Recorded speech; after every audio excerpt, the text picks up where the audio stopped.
अहम ख़बर ताईं पहुचाईंदा हलूं। सिंध सरकार अमन अमान जी सूरत हाल के बरक़रार रखण लाइ बम डिस्पोज़ल स्क्वाड क़ाइमु करे वरितो आहे। अव्हांखे ॿुधाईंदा हलूं त बम डिस्पोज़ल स्क्वाड कैडर खे स्पेशल ब्रांच खां अलॻि कयो वियो आहे। अव्हांखे आगाह कंदा हलूं। अहम ख़बर आहे त कराची में सिंध सरकार अमन अमान जी सूरत हाल के बरक़रार रखण लाइ बम डिस्पोज़ल स्क्वाड क़ाइमु करे वरितो आहे।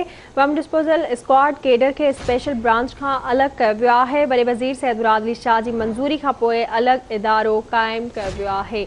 इन बाबति अपडेट्स वठंदासीं कराची में नजीब नाइज खां। जी नजीब, आगाह कजो।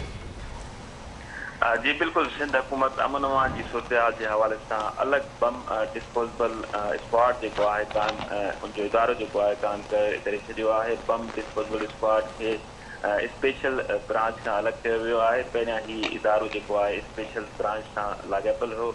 वॾे वज़ीर की मंजूरी बाद जो है अलग इदारो कायम किया वियो आहे, जंहिंजो नोटिफिकेशन जो है वो घरू खाते जारी किया आहे। कराची, हैदराबाद, सखर, लाड़कानो, मीरपुर ख़ास ऐं नवाबशाह में जो है बम डिस्पोजेबल स्क्वाड के इदारे जो है ऑफिसूं कायम कयूं वेंदियूं। जैसे त इदारे लाइ जो है 252 जो है नौकरियों भी जारी कयूं वेंदियूं। 17 ग्रेड जा 4 DSP जो है उहे मुक़रर किया वेंदा।